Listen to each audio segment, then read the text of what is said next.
Our second step in increasing our transverse abdominis activation and our first layer activation to our core before our obliques and our hip flexors, we're going to start doing a foot slide. Now you want to have a smooth surface, or that with a sock on, or if you want to try it on the carpet with a barefoot, to remove the resistance of your foot sliding against the floor.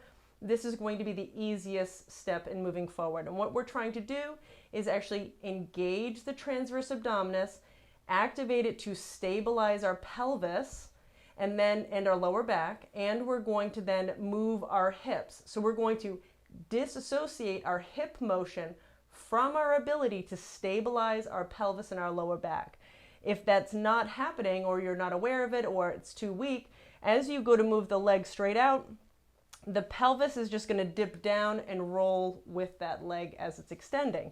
So if we set our engagement and our draw ends, you take a breath in.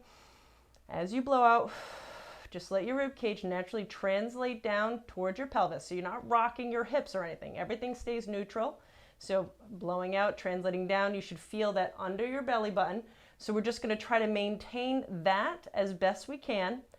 And sometimes in the beginning, you might have to take a little breath out to make sure it's nice and engaged. Putting your hands on the front of your pelvis here is a great way for you to experience if you've lost control. So what we're going to start to do is just slowly slide the right leg. And as you even just take the pressure out of the leg and think about moving it, you've got to keep an eye that you have this engaged to stabilize your pelvis properly, okay? You want to not have any motion happening through your pelvis, and this should not pop up at all. It should stay nice and flat, and then you can just go out as far as you can and switch sides. You're going to alternate from one side to the other. You can rest and reset in the beginning, and then as you get stronger, you can just move from one side to the other. But in the beginning, you only want to move out as far as you can control. So if at first it's only to here, and you feel like, oh, if I go out any further, I'm going to lose this engagement, and then my quads are going to take over. Okay, well, that's when you want to try to draw that back in, okay?